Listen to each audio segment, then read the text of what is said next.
everybody. Josh, the RV nerd of Bish's RV, hanging out here. My first time, I think, ever recording this model brand new. This is the 183 Rockwood Roo, and it is a combination of a lot of things that are kind of hard to find in the RV marketplace today. It's kind of the little brother of the 233S Rockwood Roo, and it shares a lot of the same qualities. In that one of the hard to find things on this is, first of all, it's a hybrid camper. Hybrids have become about as rare as hen's teeth and frog's hair lately here. But secondly, beyond that, it's a triple hybrid. It has three 60 by 80 heated mattress true queen beds that pop out the front, rear, and well, the poop side of the camper, if we're going to be technical about it. I hate to bust out those big high-level terms, but that's what she's called.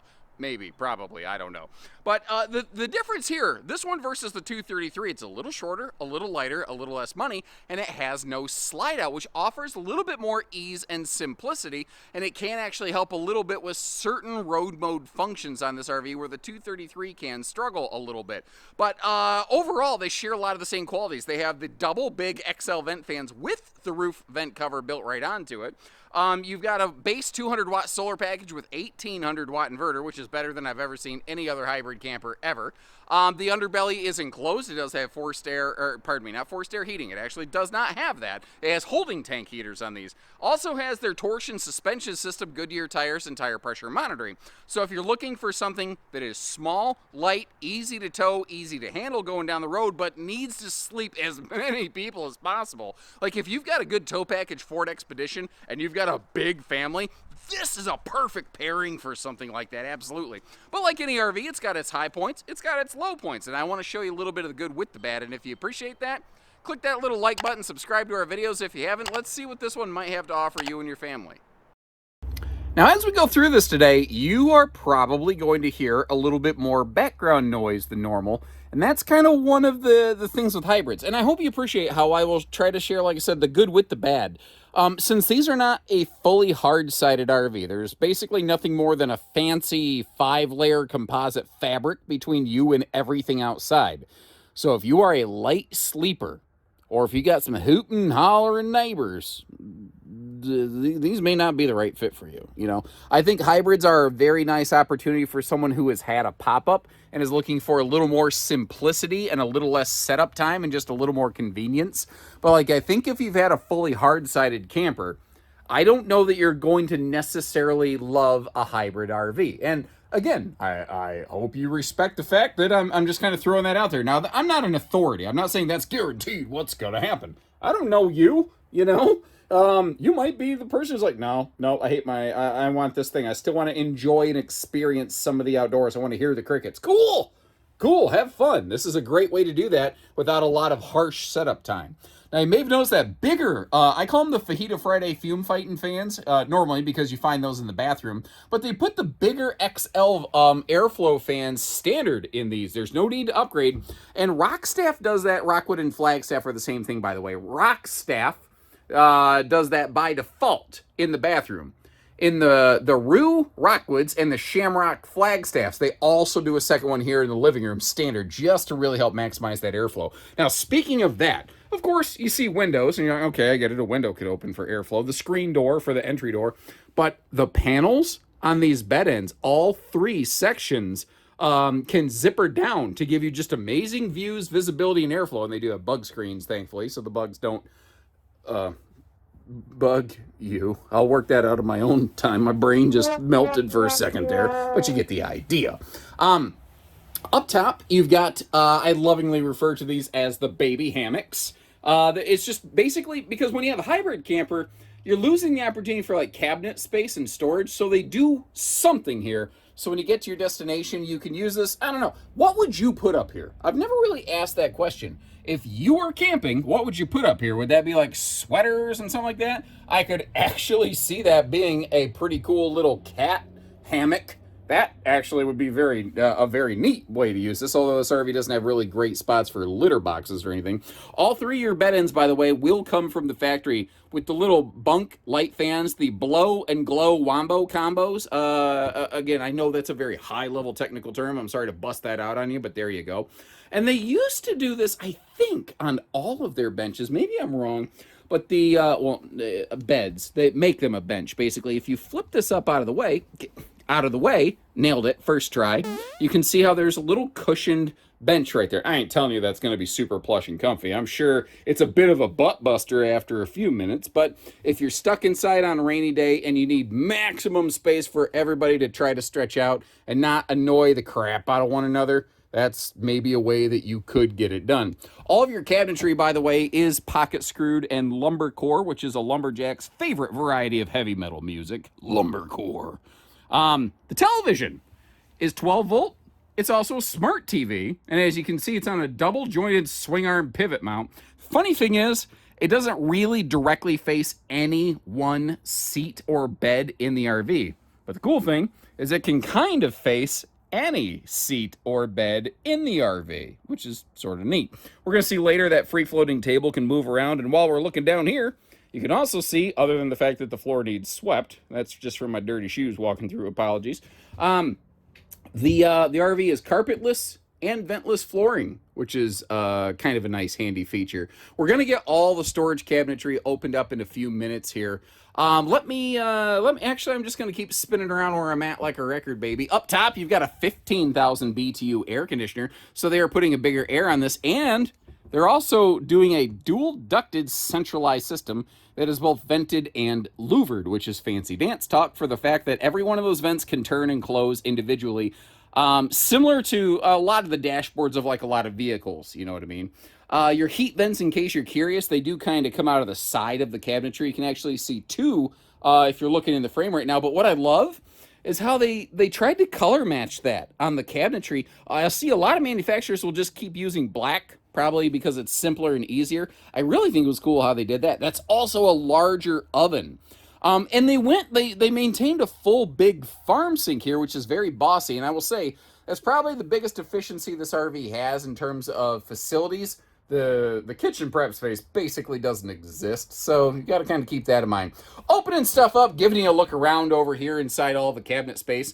That is a 12-volt compressor fridge, a little over 10 cubic foot, and that's one of those doors that could open either way. So if you're spending an extended time in the bathroom, I guess you could lean forward with your go-go gadget arms and grab yourself a brewski or whatever. I don't know. I think you'd need awful long arms to do that. I don't think you'll use the double door in this one. I think I'm talking about it too much.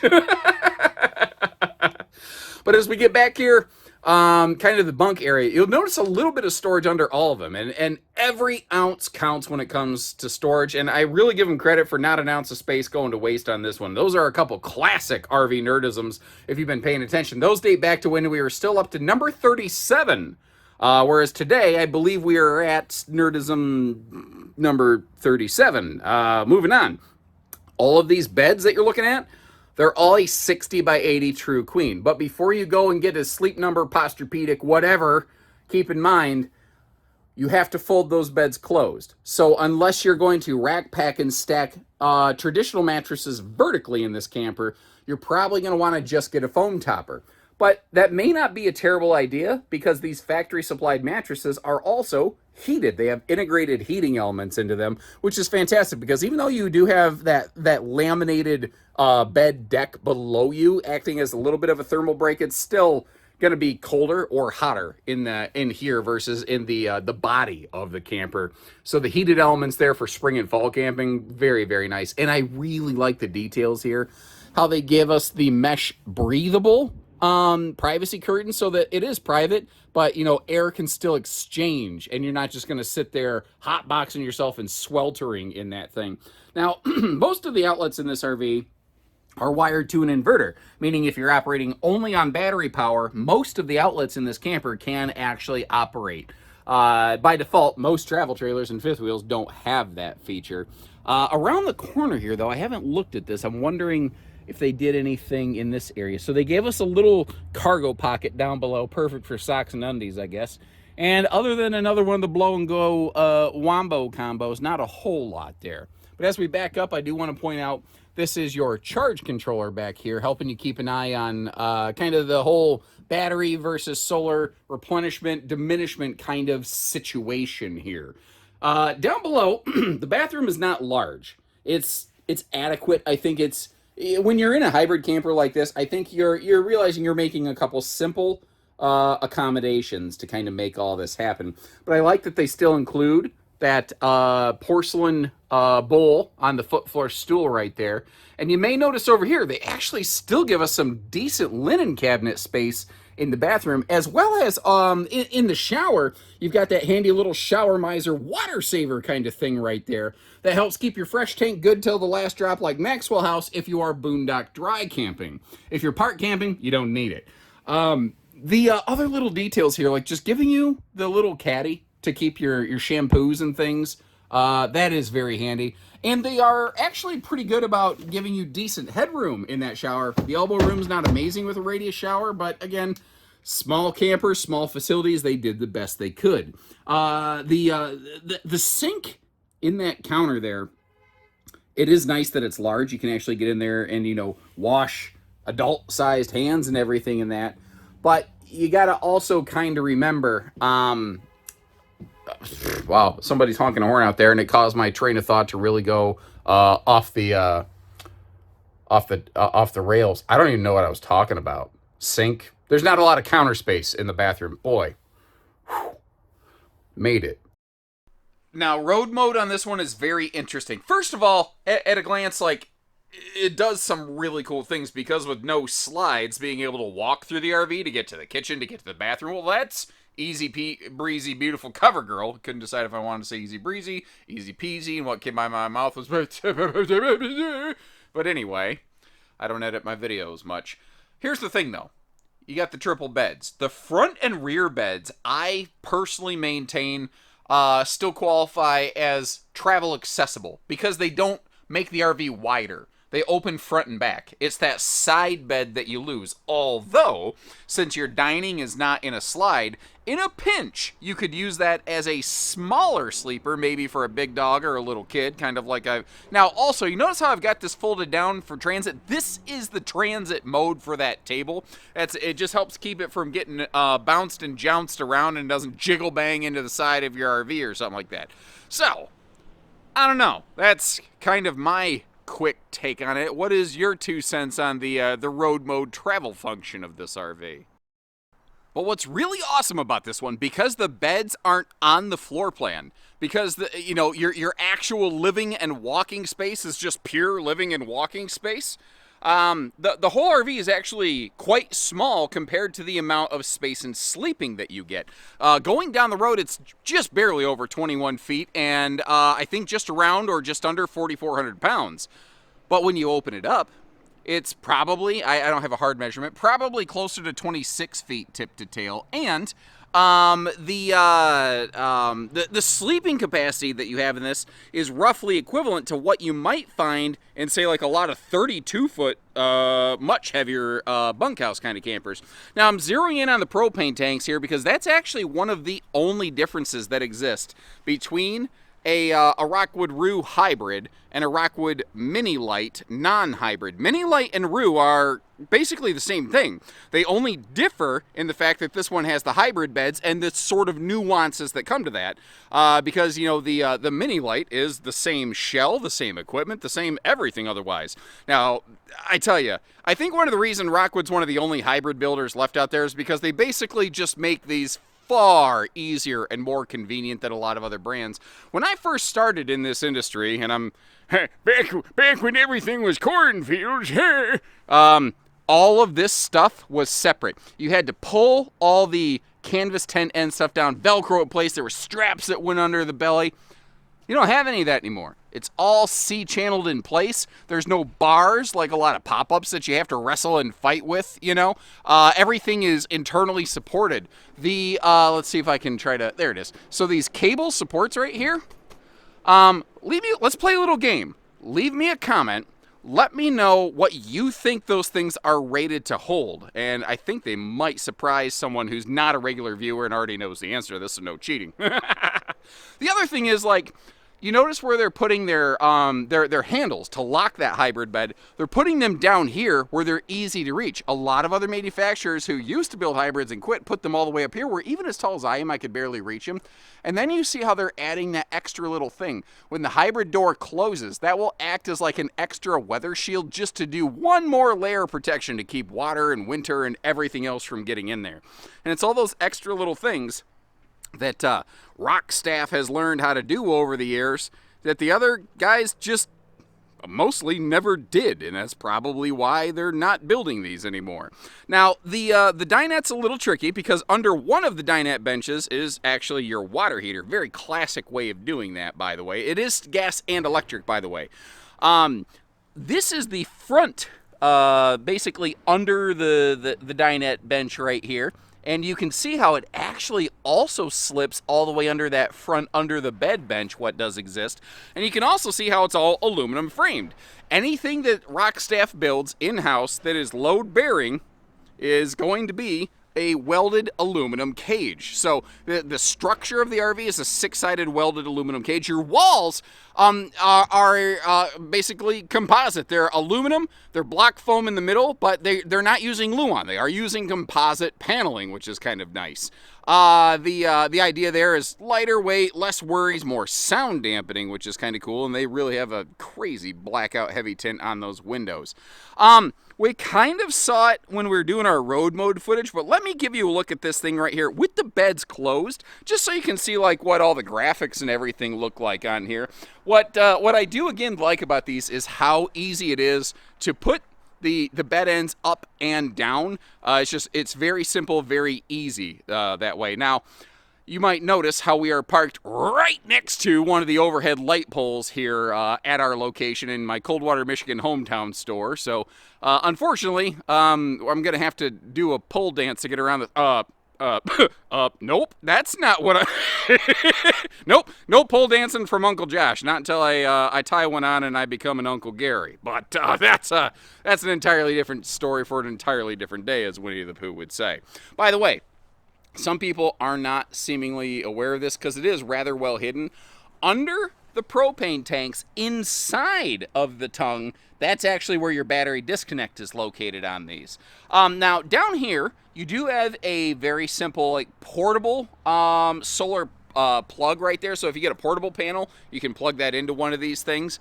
That works perfectly in unison with whatever solar happens to be on the roof of this. So by default, this has 200 watts of solar up on the roof. You can get an extra panel right from the factory, which is kind of cool, or you can add one later because they are using a 30 amp controller. So you can just daisy chain on an extra one and hook that up. Then you can add that extra panel down at ground level, which is also very handy if you're going to park in the shade and chase the sun. So that's very useful. Not the world's biggest RV, obviously, but they did put the absolute largest awning on that thing they possibly could, which I think is great. And let's talk about this down here. They were not the first to adopt Goodyear endurance radials, but they were on the early cusp of that adoption. They were also one of the very first to just standardize a factory-supplied tire pressure monitoring system, which is very cool. And for ride and handling, you will enjoy the fact that that has a torsion suspension system, not a leaf spring. And if you're not familiar, I'm going to oversimplify this. It just rides, handles, bucks, and chucks better. Well, it bucks and chucks less, it rides and handles better. That's the best way I can say it. And I can get more specific than that if you would like me to in the comment section. Let me know.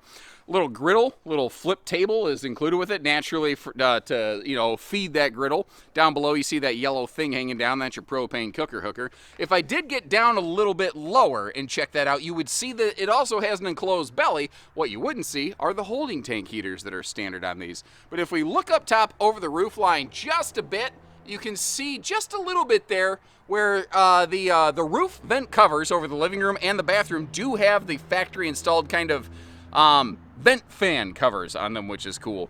And sort of like we saw under the front bed, anywhere they have an opportunity, even though it's not a lot, they still open things up for outside storage, although the power cord is kind of blocking our view there. They're still doing the Rockstaff things, like including a bumper and a receiver hitch. So if you want to add a bike rack back here, or a second spare tire without overloading the bumper, or a small portable generator, or whatever the case may be, you have all kinds of fun little options and opportunities available.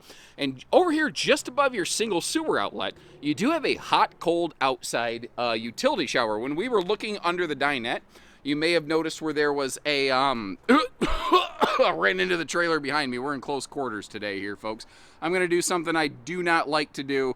I'm going to kick us over to the realm of wide-angle camera lens mode. I really don't enjoy doing this, but it's the only way I can give you a good look at the whole thing here. I'm going to go slow so I don't make you motion sick in fisheye lens mode here. This is, I think, you know those guys that make those CAPTCHA forms where it's like, tell me you're not a robot? You're being asked if you're a robot by a robot. Figure that out. I think they think you have these kind of compound fly's eyes. But anyway, I just want you to get a good look at this sucker. I don't know. I don't remember what I was talking about. Hot, cold. Oh, when we were under the dinette over here, there is a the little sprayer hose included for that hot, cold outside shower, just in case you were kind of curious. Now, if you're not really familiar with these, I mentioned there's this other triple hybrid that Rockwood puts out called the 233. I will leave you a link to that in the video description, as well as links to pricing and availability for both the Rockwood version of this floor plan, as well as the Flagstaff version of this floor plan. Rockwood and Flagstaff, Rue and Shamrock are literally the same thing. They just have two different names. The good news is they share the same model number, so the 1-2 links that I gave you, they're actually the same thing, which is easier in this case than some of the other ones. But short of that, let me know what you think about this one. And until next time, take care, stay safe, have fun, and happy camping, everyone. It's bright.